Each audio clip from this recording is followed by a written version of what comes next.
तो दोस्तों स्वागत है आपका बिहार न्यूज में। दोस्तों मैं हूं फिरदौस गनी और आप देख रहे हैं केडीवी लाइव।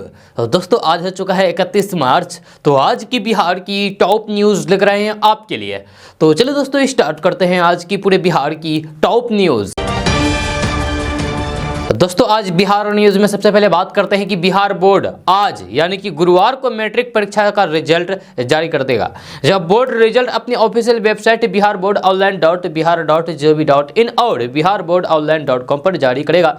रिजल्ट एसएमएस के माध्यम से भी जाना जा सकता है। बिहार बोर्ड का मैट्रिक रिजल्ट जारी होने के बाद बोर्ड की ऑफिशियल वेबसाइट पर ट्रैफिक अचानक बढ़ जाएगा। इस कारण उसके क्रैश होने की आशंका रहेगी। परीक्षार्थी सरकारी वेबसाइट पर रिजल्ट देख सकते हैं। यह संभव है कि डिजी लॉकर पर भी रिजल्ट अपलोड कर दिया जाए। जब बोर्ड रिजल्ट के लिए हेल्पलाइन नंबर भी जारी कर सकता है। बिहार बोर्ड की मैट्रिक परीक्षा का रिजल्ट आज दोपहर 12 बजे के बाद जारी होगा। सूत्रों के अनुसार शिक्षा मंत्री विजय कुमार चौधरी रिजल्ट जारी करेंगे। इस अवसर पर बिहार बोर्ड के अध्यक्ष आनंद किशोर और शिक्षा विभाग के अपर मुख्य सचिव संजय कुमार उपस्थित रहेंगे। मैट्रिक परीक्षा के टॉपर्स को लैपटॉप तथा नगद पुरस्कार दिया जाएगा। फर्स्ट टॉपर को 1 लाख रुपए के साथ लैपटॉप और किंडल ई बुक रीडर, सेकंड टॉपर को 75,000 रुपए के साथ लैपटॉप एवं किंडल ई बुक रीडर तथा थर्ड टॉपर को 50,000 रुपए के साथ लैपटॉप एवं किंडल ई बुक रीडर दिए जाएंगे। दोस्तों बात करते हैं कि बिहार में रहने वाले लोगों के लिए बड़ी खबर सामने आ रही है। ताजा रिपोर्ट्स के मुताबिक 1 अप्रैल से मुजफ्फरपुर से पूर्णिया जाना महंगा हो जाएगा, क्योंकि सरकार 1 अप्रैल से NH 57 पर 10% टोल टैक्स बढ़ाने जा रही है। जहां खबर के अनुसार मुजफ्फरपुर के मैठी में स्थित टोल प्लाजा सहित पूर्णिया तक पहुंचने में चारों टोल प्लाजा पर 8.33% से लेकर के 10.32% तक टोल टैक्स में वृद्धि होगी। इसका सीधा सा असर इस रूट से यात्रा करने वाले लोगों पर पड़ेगा। आपको बता दूं कि सिंगल जर्नी के लिए 4 चक्के के हल्के गाड़ी के लिए 120 रुपये टोल टैक्स देना होगा, जबकि 24 घंटे के अंदर मैठी टोल प्लाजा पर डबल जर्नी के लिए 215 रुपये देना होगा। दोस्तों बात करते हैं कि बिहार की राजधानी पटना से बड़ी खबर सामने आ रही है। ताजा रिपोर्ट्स के मुताबिक पटना में 1 अप्रैल से डीजल बस और ऑटो नहीं चलेंगे। इसको लेकर के प्रशासन की ओर से दिशा निर्देश जारी कर दिया गया है। इसका पालन सभी लोगों को अनिवार्य रूप से करना होगा। खबर के अनुसार राजधानी पटना में प्रदूषण के स्तर को कम करने के लिए बिहार परिवहन विभाग ने पटना शहर में डीजल बसें और ऑटो चलाने की अनुमति आज 31 मार्च तक ही दी है।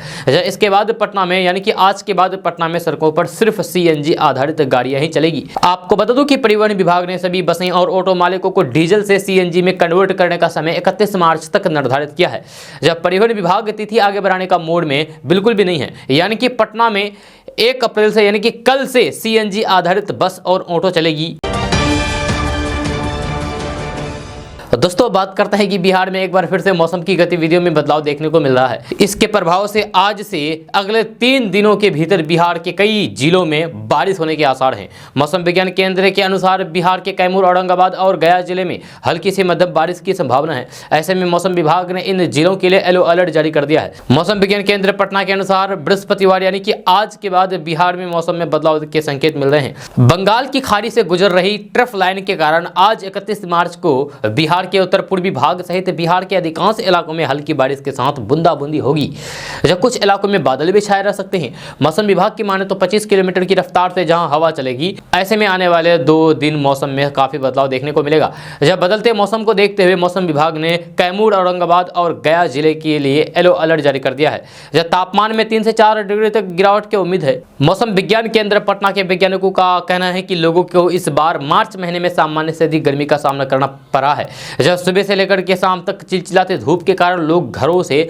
कम निकल रहे हैं, लेकिन अब मौसम की गतिविधियों में बदलाव देखने को मिल रहा है। इसके साथ ही अधिकतम तापमान में 3 से 4 डिग्री तक गिरावट की उम्मीद है, जिससे सूरज की तपिश में कमी आएगी और गर्मी से भी लोगों को राहत मिलेगी। इधर मौसम विभाग ने कई जिलों के लिए येलो अलर्ट भी जारी कर दिया है।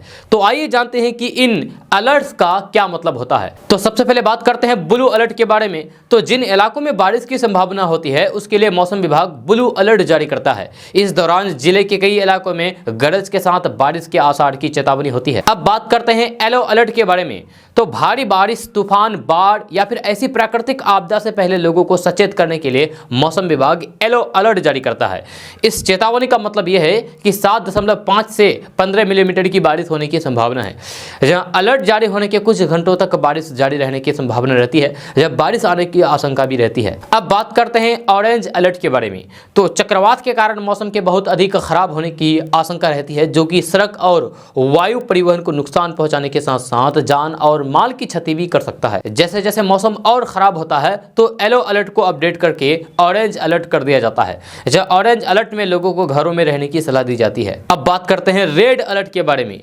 तो जब मौसम खतरनाक स्तर पर पहुंच जाता है और भारी नुकसान होने का खतरा रहता है तो फिर रेड अलर्ट जारी करता है। जब भी कोई चक्रवात अधिक तीव्रता के साथ आता है तो फिर मौसम विभाग की ओर से तूफान की रेंज में पड़ने वाले इलाकों के लिए रेड अलर्ट जारी करता है। अब बात करते हैं ग्रीन अलर्ट के बारे में। तो कई बार विभाग मौसमी बदलाव की संभावना पर ग्रीन अलर्ट की घोषणा करता है। हालांकि इस स्थिति में बारिश तो होगी, लेकिन वह सामान्य स्थिति रहेगी, यानी कि संबंधित जगह पर कोई खतरा नहीं होता है।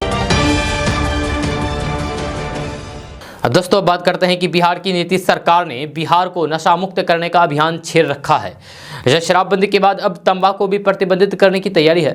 यह सूत्रों की माने तो शिक्षा विभाग खैनी पर रोक की शुरुआत करने जा रहा है। ऐसे में मास्टर साहब के लिए स्कूलों में खैनी खाना महंगा पड़ सकता है। स्कूलों के टीचर्स की जांच की जाएगी और यदि उनके पास से तंबाकू मिलता है तो फिर उन्हें निलंबित भी कर दिया जा सकता है। शराबबंदी के बाद तंबाकू बंदी अभियान की शुरुआत जल्द ही की जा सकती है। इसकी तैयारी जोर शोर से की जा रही है। शिक्षा विभाग जल्द ही इस बात को लेकर के सभी जिलों के कलेक्टर, एसएसपी, एसपी और डीओ को निर्देश जारी करने को कहा है। जानकारी के अनुसार तंबाकू बंदी अभियान की शुरुआत जल्द ही की जाएगी। सूत्रों के माने तो शिक्षा विभाग जल्द ही इसको लेकर के अभियान करने जा रहा है। इसकी शुरुआत सरकारी स्कूलों से किया जाएगा, यानी कि स्कूल के शिक्षक अब क्लासरूम या फिर स्कूल कैंपस में खैनी नहीं खा सकेंगे। इसको लेकर के शिक्षकों की कभी भी तलाशी ली जा सकती है। गुरुजी की जेब की अब कभी भी जांच हो सकती है। शिक्षा विभाग इसको लेकर के सभी जिलों के डीएम, एसपी और डीओ को जल्द ही निर्देश करने वाला है। इस अभियान को सफल बनाने के लिए पुलिस की भी मदद ली जाएगी। जी हां, नीतीश सरकार की इस तंबाकू बंदी के बारे में आपका क्या राय है, क्या कहना है, नीचे कमेंट बॉक्स में कमेंट करके जरूर बताइए। और ये भी बताइए कि नीतीश सरकार की ये जो तंबाकू बंदी वाला नियम है ये सही है या फिर गलत। इसके बारे में जरूर आप नीचे कमेंट बॉक्स में कमेंट करके हमें बताइए। दोस्तों अब बात करते हैं कि बिहार विधानसभा में बुधवार को हंगामा हो गया। इस दौरान असदुद्दीन ओवैसी की पार्टी एआईएमआईएम के विधायक को सदन से बाहर निकाल दिया गया। दरअसल एआईएमआईएम विधायक अख्तरुल ईमान कार्यस्थल प्रस्ताव की मांग कर रहे थे, जहां वह इस दौरान सदन में बेल के अंदर आ गए। इसके बाद स्पीकर ने उन्हें मार्शल आउट कर दिया गया। जहां अख्तरुल ईमान विधानसभा में एआईएमआईएम की नेता हैं। बिहार में ओवैसी की पार्टी के 5 विधायक हैं। अख्तरुल ईमान सदन में सीमांचल में नदियों और कटाव का मुद्दा उठा रहे थे और इसको लेकर के कार्य स्थगन प्रस्ताव की मांग कर रहे थे। इसके बाद वे बेल के अंदर आ गए और हंगामा करने लगे, जिसके बाद स्पीकर ने उन्हें मार्शल आउट कर दिया। दोस्तों बात करते हैं कि बिहार में लगातार हो रही हत्या और लूट की घटनाओं को लेकर के पूर्व मुख्यमंत्री राबड़ी देवी ने मुख्यमंत्री नीतीश कुमार पर जोरदार निशाना साधा है। जब पटना में लगातार हो रही हत्या को राबड़ी देवी ने सरकार का फेलियर बताया है। राबड़ी देवी ने कहा है कि बिहार की हालात काफी खराब है, चाहे नेता हो या फिर आम आदमी, यहाँ कोई भी सुरक्षित नहीं है। यहाँ का लॉ एंड ऑर्डर ठीक नहीं है। सरकार पंगु और विकलांग हो गई है। सरकार मजबूत नहीं है। सरकार अपराधियों को छूट दे रही है। सरकार अपने मन का कर रही है, अपराधी अपने मन का कर रहे हैं। यहाँ कोई कानून व्यवस्था नहीं है। वहीं राबड़ी देवी ने भारतीय जनता पार्टी यानी कि भाजपा के द्वारा बिहार में योगी मॉडल लागू किए जाने पर तंज कसते हुए कहा कि कौन रोक रहा है। योगी को बिहार का ही मुख्यमंत्री बना दीजिए ना, और बिहार के मुख्यमंत्री नीतीश कुमार को उत्तर प्रदेश का मुख्यमंत्री बना दीजिए। कौन रोक रखा है? जब दोनों जगह डबल इंजन की ही तो सरकार है, जो मर्जी आए वो सब आप करिए। जब वही शराबबंदी कानून में संशोधन पर उन्होंने कहा है कि सरकार यही कर सकती है। बिहार में लगातार शराब मिल रहा है। सरकार शराबबंदी कानून को पालन करने में पूरी तरीके से फेल है। राबड़ी देवी ने कहा है कि ये लोग कोई संविधान नहीं करे। दोस्तों बात करते हैं कि वित्तीय वर्ष आज समाप्त होने वाला है और ऐसे कई टैक्स संबंधित कार्य हैं जिन्हें किसी भी परिणाम से बचने के लिए पूरा करने की आवश्यकता है। अन्य बातों के अलावा 31 मार्च 2022 यानी कि आज से पहले अपने पैन को अपने आधार कार्ड से लिंक करना महत्वपूर्ण है। यदि आप अपने पैन को आधार से आज लिंक नहीं करते हैं तो फिर ये निष्क्रिय हो जाएगा और फिर जुर्माना का सामना करना पड़ सकता है आपको।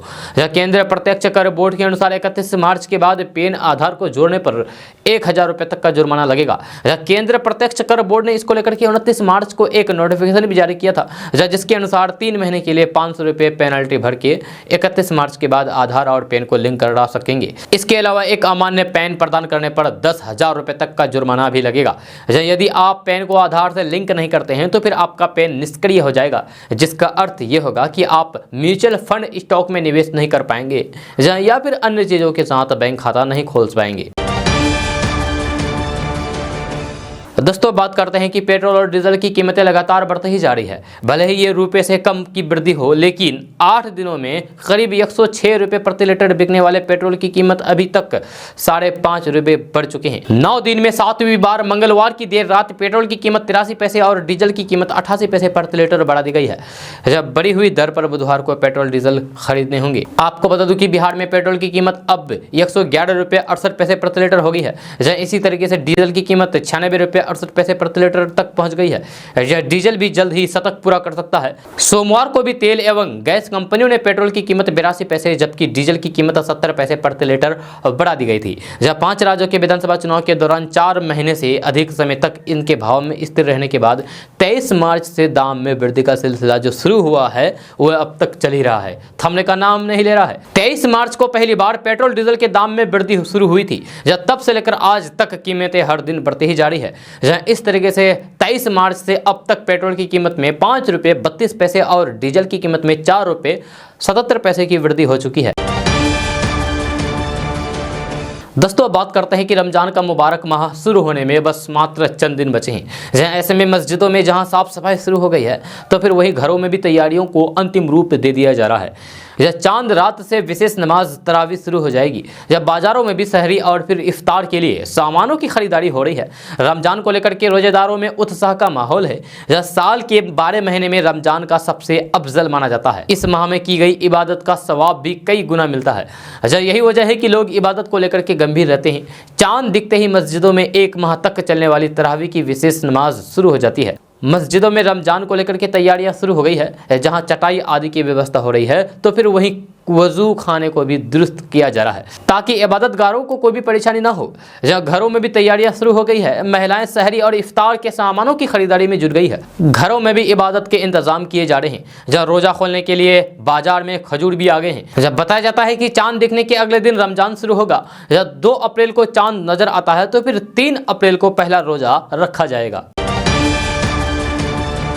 दोस्तों बात करते हैं कि बिहार में वीआईपी के एनडीए से निकाले जाने के बाद अब बिहार की सियासत की परिदृश्य बदलने की कयास लगाए जाने लगे हैं। वीआईपी के एनडीए से निकाले जाने के बाद कांग्रेस ने वीआईपी को साथ आने का ऑफर दिया है। ऐसे में माना जा रहा है कि कांग्रेस वीआईपी सहित अन्य कई छोटे दल साथ आ सकते हैं। वीआईपी के एनडीए से बाहर जाने के बाद उसके आरजेडी के साथ जाने की संभावना देखी जा रही थी, क्योंकि हाल के दिनों में वीआईपी प्रमुख मुकेश सहनी लालू प्रसाद यादव की खूब तारीफ करते नजर आ रहे थे। इस बीच पूर्व मुख्यमंत्री राबड़ी देवी ने इस संभावना को सिरे से खारिज करते हुए कहा कि मुकेश सहनी को अब लालू प्रसाद क्यों याद आ रहे हैं। पार्टी में पहले ही कई बड़े निषाद नेता मौजूद हैं। आपको बता दूं कि राजद और कांग्रेस में भी फिलहाल रिश्ते सही नजर नहीं आ रहे हैं। जहां पिछले समय तारापुर और कुशेश्वर स्थान विधानसभा क्षेत्र में हुए उपचुनाव में भी दोनों दलों में खटास पैदा हो गई थी, जो आज भी मौजूद है। यही कारण माना जा रहा है कि विधान परिषद की 24 सीटों पर होने वाले चुनाव में प्रत्याशियों की घोषणा के पहले आरजेडी ने कांग्रेस के नेताओं से बातचीत करना तक उचित नहीं समझा।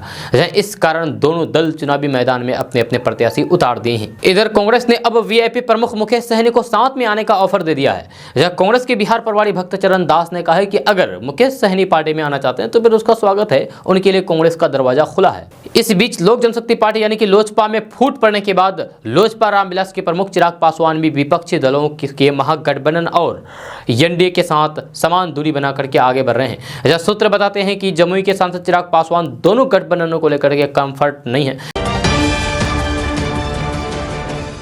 दोस्तों, हम सभी के जीवन में रेलवे का बहुत जरूरी रोल है। हर महीने करोड़ों यात्री ट्रेन से ट्रेवल करके अपने घरों को पहुंचते हैं। ऐसे में रेलवे की भी ये बहुत बड़ी जिम्मेदारी रहती है कि वे यात्रियों की सुविधा का पूरा ध्यान रखें। पिछले कुछ सालों में रेलवे ने यात्रियों की सुविधा के लिए अलग अलग तरह की कई योजनाओं की शुरुआत की है, लेकिन ट्रेन कैंसिल, रिशेड्यूल या फिर डाइवर्ट होने की स्थिति में लोगों को भी भारी असुविधा का सामना करना पड़ता है। ट्रेन में कंफर्म सीट पाने के लिए लोग महीनों पहले ट्रेन में रिजर्वेशन करा लेते हैं। ऐसे में आखिरी वक्त में ट्रेन के रद्द हो जाने की स्थिति में यात्रियों की बहुत ज्यादा दिक्कत होती है।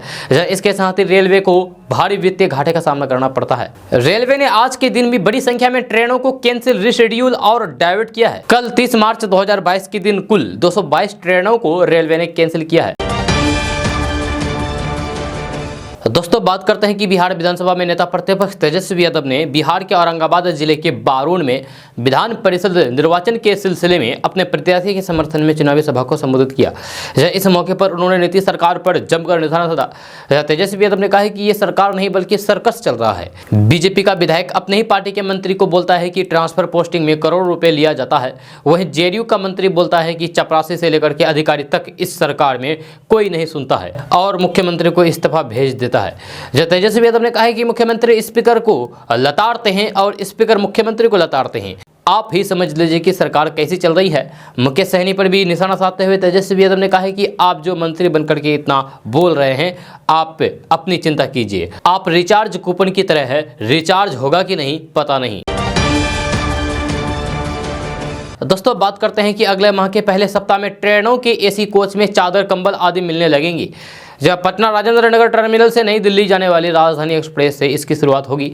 इसके साथ ही महत्वपूर्ण ट्रेन संपूर्ण क्रांति सहित कुछ अन्य ट्रेनों में यह व्यवस्था शुरू होगी। इसके बाद धीरे धीरे सभी ट्रेनों में इसका इंतजाम होगा। ट्रेनों में एसी कोच के यात्रियों की सुविधा के लिए चादर, कंबल, तकिया मुहैया कराने के संबंध में पहले ही निर्णय जारी कर चुका है। रेलवे के आधिकारिक सूत्रों ने बताया है कि पिछले 2 साल से कोरोना के कारण ट्रेनों में चादर, कंबल, तकिया आदि मुहैया कराने पर रोक लगाई गई थी। इससे पहले से इस्तेमाल हो रहे चादर, कंबल, तकिया आदि बेकार हो चुकी हैं। फिर से ये व्यवस्था शुरू किए जाने को लेकर के नए सिरे से खरीदारी की जा रही है या बड़े पैमाने पर खरीदारी करनी है। दोस्तों, बात करते हैं कि बिहार में रिश्वतखोर अधिकारी और कर्मियों के ऊपर सरकार का डंडा लगातार चल रहा है। इसी क्रम में पटना निगरानी विभाग की टीम ने हाजीपुर में भवन निर्माण विभाग के एक अकाउंटेंट को 2.5 लाख रुपए रिश्वत लेते हुए रंगे हाथों गिरफ्तार कर लिया है। जब बिहार के वैशाली जिले के चक सिकंदर में एक इंजीनियरिंग कॉलेज का निर्माण रियलिटी एडवांस कंपनी ने कराया है, जिसके ज्यादातर पैसे पास हो चुके हैं। बचे हुए 5 करोड़ के बिल को पास करने के लिए भवन निर्माण विभाग के हेड अकाउंटेंट प्रमोद कुमार ने संवेदक से 2.5 लाख रुपए की रिश्वत मांग की थी, जिसके बाद इंजीनियरिंग कॉलेज बना रही कंपनी की ओर से दिलीप कुमार ने पटना निगरानी विभाग में रिश्वत मांगने की लिखित शिकायत दर्ज कराई थी। मिली जानकारी के अनुसार रिश्वत की शिकायत मिलते ही निगरानी विभाग की ओर से 11 सदस्य निगरानी की टीम हाजीपुर पहुंची, जहां भवन निर्माण विभाग में छापेमारी करके प्रमोद कुमार को रंगे हाथ रिश्वत लेते हुए गिरफ्तार कर लिया है।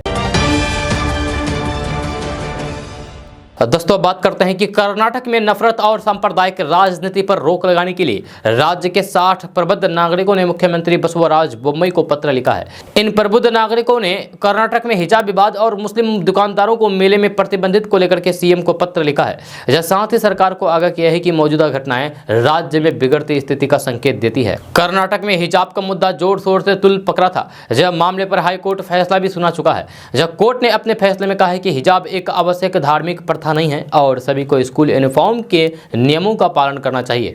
जब फैसले के बाद राज्य सरकार ने कहा था कि कोर्ट के फैसले का पालन नहीं करने वालों को परीक्षा में बैठने की अनुमति नहीं दी जाएगी। जहां राज्य में सोमवार से शुरू हुए बोर्ड एग्जाम में कुछ छात्र हिजाब पहनकर पहुंची थी, जिन्हें स्कूल में प्रवेश से वंचित कर दिया गया है। वहीं राज्य के मुस्लिम व्यापारियों और फिर दुकानदारों को हिंदू त्योहारों और मंदिरों में लगने वाले मेले के दौरान विरोध का भी सामना करना पड़ रहा है। कई संगठनों ने मुस्लिम व्यापारियों की भागीदारी पर भी आपत्ति जताई थी। कई संगठनों ने हाई कोर्ट के फैसले पर आपत्ति जताई थी। राज्य के विभिन्न मंदिरों के चारों ओर मुसलमानों को लेकर के पोस्टर भी लगाए गए थे। जहां कर्नाटक सरकार जोर देकर के कहती रही है कि वे प्रतिबंधित को प्रोत्साहित नहीं करती है और उपद्रवियों के खिलाफ कार्रवाई होगी। कुछ संगठनों ने मुस्लिम व्यापारियों का बहिष्कार करने वाले हिंदुओं का समर्थन भी किया है। दोस्तों बात करते हैं कि सरकारी स्कूलों में बच्चों को मिलने वाले मिड डे मील में बड़ी लापरवाही सामने आई है। जहां बिहार के छपरा में एक बच्ची की थाली में मरी हुई छिपकली मिलने से स्कूल परिसर में अफरा तफरी मच गई। इससे पहले मध्याह्न भोजन खाने वाले 2 दर्जन बच्चे को उल्टी होने लगी। आनंद फानन में पहुंची मेडिकल टीम ने बच्चे का इलाज शुरू किया, जहां फिलहाल सभी बच्चों को डॉक्टर की निगरानी में रखा गया है। मामला बिहार के छपरा जिले के हवाई अड्डा इलाका में स्थित चंद्रशेखर आजाद मध्य विद्यालय का है, जहां मध्याह्न भोजन को खिलाने के दौरान एक बच्ची की थाली में सब्जी डाली गई। थाली में सब्जी के साथ छिपकली देख पड़ोसने वाले भी हैरत में पड़ गए। वहीं बच्ची थाली छोड़कर वहां से भागी। जब बताया जाता है कि छिपकली मिलने से पहले 2 दर्जन बच्चों ने यही खाना खाया था। जब खाना खाने के कुछ देर बाद बच्चों को उल्टी होने लगी। बच्चों को उल्टी होने और थाली में छिपकली मिलने की बात जंगल में लगी आग की तरह फैल गई। जब फिर क्या था, ग्रामीणों की भीड़ स्कूल में इकट्ठा हो गई। जब इसकी जानकारी मिलते ही डॉक्टरों की टीम स्कूल में पहुंची, जिसके बाद बच्चों का इलाज शुरू किया गया। बताया जाता है कि एक NGO के सेंट्रल चिकन से मिड डे मील का खाना स्कूल में पहुंचा है। दोस्तों बात करते हैं कि पंचायती राज मंत्री सम्राट चौधरी ने कहा है कि बिहार के हर गांव की सूरत बदलेगी। चालू पंचवर्षीय योजना में गांव के विकास पर 60,000 करोड़ रुपए खर्च किए जाएंगे। पंचायतों के विकास में वार्ड सदस्यों की भूमिका महत्वपूर्ण है। सरकार गांव को सुंदर बनाने के लिए पूरी तरीके से प्रयासरत है। मंत्री मंगलवार को तारापुर में पंचायत प्रतिनिधियों के साथ बैठक कर रहे थे। इसी बीच मंत्री ने कहा है कि घर घर बिजली, नाला, सड़क और नल का जल पहुंचाने का लक्ष्य तय किया गया है। बिजली तो पहुंचा दिया गया है, दूसरी योजना भी तेजी से चल रही है। मंत्री सम्राट चौधरी ने कहा है कि चालू वित्तीय वर्ष में जिन पंचायतों में जमीन की समस्या नहीं है, वहां पंचायत सरकार भवन बनाने की कवायद शुरू कर दी गई है। जब वैसे पंचायत जहां जमीन नहीं है, वहां जमीन का चयन किया जा रहा है। पंचायत सरकार भवन में ही सभी प्रकार के प्रमाण पत्र बनेंगे। प्रमाण पत्र बनाने के लिए प्रखंड की ओर नहीं जाना पड़ेगा। जब पंचायतों को कचरा प्रबंध से जोड़ा जा रहा है, सभी वार्डों में एक सफाई कर्मी की प्रतिनियुक्ति भी की जा रही है। ये सारी बातें मंत्री सम्राट चौधरी ने कही है। साथ ही मंत्री सम्राट चौधरी ने कहा है कि 7 निश्चय योजना के तहत नल जल कार्यक्रम में वार्ड सदस्यों को 2,000 रुपये मानदेय सरकार की ओर से निर्धारित किया गया है। प्रधानमंत्री और मुख्यमंत्री के नेतृत्व में हर गांव में सभी सुविधाएं बहाल किया जाए। दोस्तों बात करते हैं कि बिहार में जारी सियासत उथल पुथल के बीच मंगलवार को बीजेपी विधायक विनय बिहारी ने उप मुख्यमंत्री तारकिशोर प्रसाद को मुख्यमंत्री बनाने की मांग की है। जब विधायक के इस बयान पर बवाल मच गया है। जेडीयू ने बीजेपी विधायक की इस मांग पर कड़ी आपत्ति जताई है। जेडीयू के राष्ट्रीय प्रवक्ता माघव आनंद ने कहा है कि बीजेपी के विधायक और पूर्व मंत्री विनय बिहारी अनाप शनाप बयानबाजी न करें। बीजेपी आलाकमान अपने इन बड़बोले नेताओं पर लगाम लगाएं। जेडीयू प्रवक्ता माघव आनंद ने कहा है कि विनय बिहारी जैसे नेता सुर्खियों में रहने के लिए कुछ भी बयानबाजी करते हैं, जिससे गठबंधन को नुकसान हो सकता है। जनता में भी गलत संदेश जाता है। बिहार में जेडीयू बीजेपी गठबंधन वाली एनडीए सरकार अच्छे से चले, इसकी जिम्मेदारी एनडीए के सभी दलों की है। इसका ध्यान बीजेपी रखे। बिहार में नीतीश कुमार ही मुख्यमंत्री बनेंगे। जब तक ये एनडीए सरकार रहेगी, तब तक वे मुख्यमंत्री रहेंगे। दोस्तों बात करते हैं कि बिहार के जहानाबाद के एक युवक ने बिहार का नाम रोशन करके 102 केजी वेट लिफ्टिंग में गोल्ड मेडल जीत करके पहला स्थान हासिल किया है। यह प्रतियोगिता राष्ट्रीय स्तर पर थी, जिसमें अन्य राज्य के लोगों ने भी भाग लिया था। बिहार के जहानाबाद के कल्पा के इस युवक का नाम भोला सिंह है, जिसने गोल्ड मेडल प्राप्त करके बिहार के साथ साथ अपने पूरे जिले का नाम भी रोशन किया है। इस प्रतियोगिता में भोला सिंह ने कई नेशनल रिकॉर्ड बनाते हुए गोल्ड मेडल हासिल किया है। जब भोला सिंह ने 102 केजी में 126 केजी स्नैच और 150 केजी क्लीन एंड जर्क कुल 276 केजी उठा करके नेशनल रिकॉर्ड कायम किया है। इसके साथ ही भोला सिंह ने गोल्ड मेडल अपने नाम किया है। दोस्तों बात करते हैं कि बिहार के रहने वाले राघवेंद्र कुमार को हेलमेट मैन के नाम से भी जाना जाता है। इन दिनों राघवेंद्र देहरादून में सड़क सुरक्षा जागरूकता अभियान चला रहे हैं। आपको बता दूं कि 2014 में उनकी दोस्त की मौत बाइक एक्सीडेंट में हो गई, जिसकी मुख्य वजह हेलमेट नहीं पहनना था। जिसके बाद से राघवेंद्र अपनी नौकरी छोड़कर और गाँव जमीन बेच करके देश भर के लोगों को हेलमेट और सड़क सुरक्षा के तहत प्रति जागरूक कर रहे हैं। देश भर में सड़क सुरक्षा की अलख जगाने वाले हेलमेट मैन राघवेंद्र अब उत्तराखंड में जागरूकता अभियान के लिए पहुंचे हैं, जहां सड़क हादसे में अपने दोस्त कृष्ण कुमार की मौत का उनके दिलो दिमाग में इतना गहरा असर हुआ कि उन्होंने सड़क सुरक्षा की मुहिम चलाने के लिए अपने घर तक को बेच दिया। जब पिछले 8 सालों से देश के 22 राज्यों में लोगों को सड़क सुरक्षा के प्रति जागरूकता करने वाले राघवेंद्र कुमार इन दिनों उत्तराखंड में अपने मिशन के लिए पहुंचे हैं। आपको बता दूं कि हेलमेट मैन ऑफ इंडिया नाम से अपनी पहचान बनाने वाले राघवेंद्र कुमार बिहार के कैमूर जिले के रहने वाले हैं। राघवेंद्र कुमार किसान के बेटे हैं और गरीब परिवार से आते हैं, लेकिन अपनी आंखों में कई सपने लेकर के 2009 में वे लॉ से ग्रेजुएशन करने वे दिल्ली पहुंचे थे। इस दौरान उनकी कई लोगों से दोस्ती हुई थी, लेकिन कृष्ण कुमार से उनकी दोस्ती समय के साथ काफ़ी गहरी चलती गई। दोस्तों बात करते हैं कि बिहार विधानसभा का बजट सत्र चल रहा है। बजट सत्र के 20वें दिन एआईएमआईएम के विधायक अख्तरुल ईमान ने सदन में कोविड-19 प्रोटोकॉल का पालन नहीं होने का मामला उठाया। सदन में अख्तरुल ईमान ने कहा है कि हर जगह मास्क और सोशल डिस्टेंसिंग का पालन करने के लिए कहा जाता है, जबकि विधानसभा में ही इसका पालन नहीं हो पा रहा है। ये डबल कैरेक्टर है। एआईएमआईएम के विधायक अख्तरुल ईमान के डबल कैरेक्टर बोले जाने से विधानसभा अध्यक्ष विजय कुमार सिन्हा नाराज हो गए। उन्होंने एआईएमआईएम के विधायक अख्तरुल ईमान से पूछा कि आपने मास्क क्यों नहीं लगाया। उन्होंने विधायक अख्तरुल ईमान को आगे से सदन में शालीनता से बात रखने के लिए कहा है। इसके बाद विधानसभा अध्यक्ष विजय कुमार सिन्हा उनके बयान को सदन की कार्रवाई से निकालने का आदेश दे दिया है। जहां वहीं अख्तरुल ईमान ने कहा है कि बाहर लोग कहते हैं कि हर जगह मास्क और सोशल डिस्टेंसिंग की बात होती है, लेकिन आप लोग इसका पालन नहीं कर रहे हैं, इसलिए मैंने इस बात को सदन में उठाया था। जब कल मुझे एक छात्र ने टोका और कहा है कि सर, बिहार में ऑफिसों के बाहर लिखा है कि no mask no entry, mask नहीं पहनने पर भी पुलिस डंडा दिखाती है, लेकिन आप लोग क्या है कि जहां सदन में मुख्यमंत्री और कानून बनाने वाले बैठते हैं, वहां सदन में आप सट सट करके बैठते हैं। 2 गज की दूरी जनता के लिए जरूरी और विधायकों के लिए 2 गज में 3 आदमी बैठना जरूरी है। इसीलिए मैंने सदन में कहा है कि बाहर के लोग हमें टोकते रहते हैं। मैंने कहा कि ये डबल कैरेक्टर यानी कि दोहरा चरित्र है। मैं अपने दायित्व का निर्वहन कर रहा हूं। हमारे सदन में मुख्यमंत्री, मंत्रीगण और सदन में कोई भी मास्क नहीं पहन रहा है, इसीलिए मैं अपने वर्व का अनुपालन कर रहा हूं। दोस्तों खबर राजधानी पटना से है, जहां बिहटा सड़मेरा SH 78 पर डीजल भरी एक पिकअप वैन अनियंत्रित होकर के बीच सड़क पर पलट गई। जब पिकअप के पलटते ही उसमें भरा डीजल तेजी से सड़क पर बहने लगा।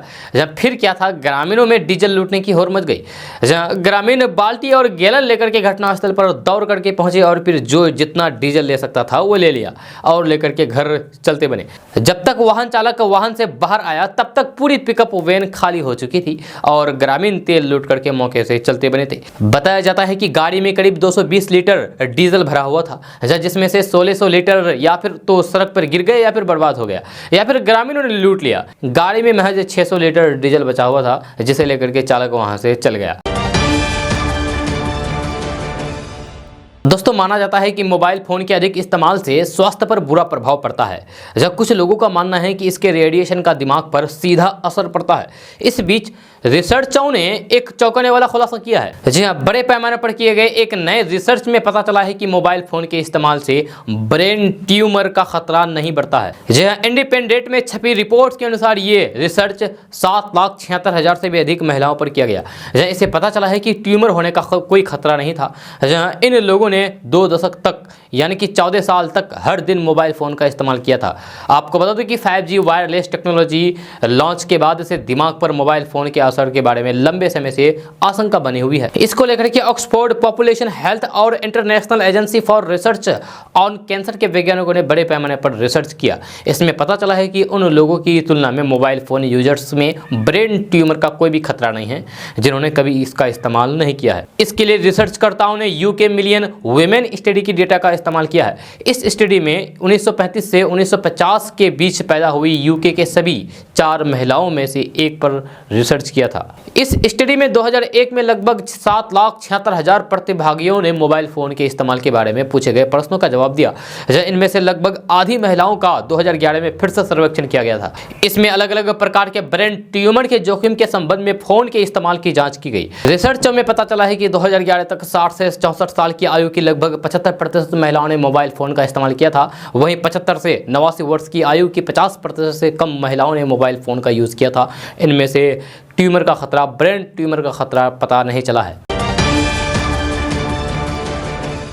दोस्तों बात करते हैं कि उत्तर प्रदेश कुशीनगर के बाबर हत्याकांड के फरार आरोपी को पुलिस ने गिरफ्तार कर लिया है। वहीं योगी सरकार ने पीड़ित के परिवार को ढांढस बंधाने के लिए फोन पर बात की। जहां मुख्यमंत्री योगी आदित्यनाथ ने खुद मृत बाबर अली को मां से फोन पर बात करते हुए कहा कि वे भी उनके बेटे जैसे हैं। जहां मुख्यमंत्री योगी आदित्यनाथ ने परिवार को आश्वासन भी दिया है कि कोई भी आरोपी बख्शा नहीं जाएगा।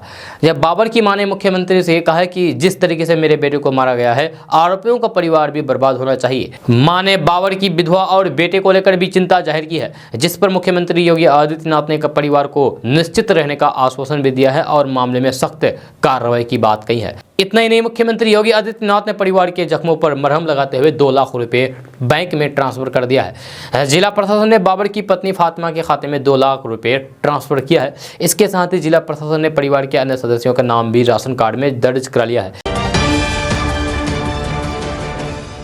दोस्तों बात करते हैं कि मुकेश सहनी की पार्टी वीआईपी छोड़कर के भाजपा में शामिल हुए तीनों विधायकों ने मंगलवार को दिल्ली में भाजपा के राष्ट्रीय अध्यक्ष जेपी नड्डा से मुलाकात की। इस दौरान बिहार भाजपा अध्यक्ष डॉक्टर संजय जायसवाल भी उपस्थित रहे। जब भाजपा में शामिल हुए विधायकों में स्वर्णा सिंह, राजू सिंह और मिश्री लाल यादव की नड्डा से यानी कि जेपी नड्डा से हुई मुलाकात के कई सियासी मायने निकाले जा रहे हैं। सूत्रों का कहना है कि जल्द ही बिहार में राज्य मंत्रिमंडल में फेरबदल होगा। नीतीश सरकार में खास करके भाजपा कोटे के मंत्रियों को बदला जा सकता है। इस दौरान वीआईपी छोड़कर के भाजपा में आए विधायकों को मंत्रिमंडल में जगह दी जा सकती है। माना जा रहा है कि स्वर्ण सिंह, राजू सिंह और मिश्री लाल यादव में से किन्हीं 2 को मंत्री बनाया जा सकता है या फिर 1 को मंत्री पद, वहीं 2 अन्य को कोई अन्य अहम जिम्मेदारी मिल सकती है। इसी को लेकर के जेपी नड्डा से भी बातचीत होने की खबर है। हालांकि भाजपा नेताओं का कहना है कि विधायकों की जेपी नड्डा से मुलाकात सिर्फ शिष्टाचार भेंट है, इसे लेकर कोई भी अन्य सियासी बात नहीं है। न ही इस मुलाकात में मंत्री पद को लेकर भी कोई चर्चा है। लेकिन ये तय माना जा रहा है कि वीआईपी से नाता तोड़कर भाजपा में आने का तीनों विधायकों का निर्णय भीतर खाने कुछ बड़ी डील के आधार पर हुआ है। इसमें मंत्रिमंडल में जगह देना भी शामिल है। इसी को लेकर के विधायकों ने जेपी नड्डा से मुलाकात की है। दोस्तों बात करते हैं कि सार्वजनिक क्षेत्र के देश के सबसे बड़े बैंक भारतीय स्टेट बैंक यानी कि एसबीआई और पंजाब नेशनल बैंक ने अपने ग्राहकों को अलर्ट जारी किया है। अगर ग्राहकों ने ढिलाई दी तो फिर उनकी बैंकिंग सर्विस रुक सकती है। बैंक ने अपने अकाउंट होल्डर्स को 31 मार्च 2022 के यानी कि आज के पहले पैन आधार को लिंक करने के लिए नोटिस जारी कर दिया है। जब बैंक ने कहा है कि अगर ग्राहक ऐसा नहीं करते हैं तो फिर उनकी बैंकिंग सेवाएं ठप हो सकती है। एसबीआई ने कहा है कि हम अपने ग्राहकों को सलाह देते हैं कि वे किसी भी असुविधा से बचने के लिए अपने पैन कार्ड को आधार से लिंक करें और एक निर्बाध बैंकिंग सेवा का आनंद लेते रहें। इसके साथ ही बैंक ने कहा है कि पैन को आधार से लिंक करना अनिवार्य है, जरूरी है। यदि पैन और आधार लिंक नहीं है तो फिर पैन निष्क्रिय हो जाएगा और स्पेसिफाइड ट्रांजैक्शन करने के लिए पैन का इस्तेमाल नहीं किया जा सकता। दोस्तों बात करते हैं कि 1857 की क्रांति के नायक बाबू वीर कुंवर सिंह के वंशज रोहित सिंह की मंगलवार को संदेहास्पद स्थिति में मौत हो गई। जहां उनकी मौत बिहार के भोजपुर के जगदीशपुर रेफरल अस्पताल में हुई। 38 वर्षीय कुंवर रोहित सिंह उर्फ बबलू सिंह बीजेपी नेता पुष्पा सिंह के बेटे थे। जहां रोहित के परिवार वालों ने आरोप लगाया है कि उनकी मौत पुलिस पिटाई से हुई है। जहां रोहित की मौत के बाद लोगों ने जमकर हंगामा किया। परिजनों ने सीएम को बुलाने की मांग पर देर रात तक अड़े रहे। इसके बाद मौत की जांच के लिए एसआईटी का गठन किया गया। दोस्तों बात करते हैं कि बिहार के स्वास्थ्य मंत्री मंगल पांडे ने कहा है कि अगले कुछ सालों में बिहार के सभी जिलों में मेडिकल कॉलेज खुल जाएंगे। जहां इस समय 28 जिलों में सरकारी गैर सरकारी मेडिकल कॉलेज खुल चुके हैं या फिर खुलने की प्रक्रिया चल रही है। दोस्तों बात करते हैं कि बिहार के पटना, पूर्णिया, नालंदा समेत बिहार के सभी जिलों में नियोजित शिक्षकों का ऐच्छिक तबादला किया जाएगा।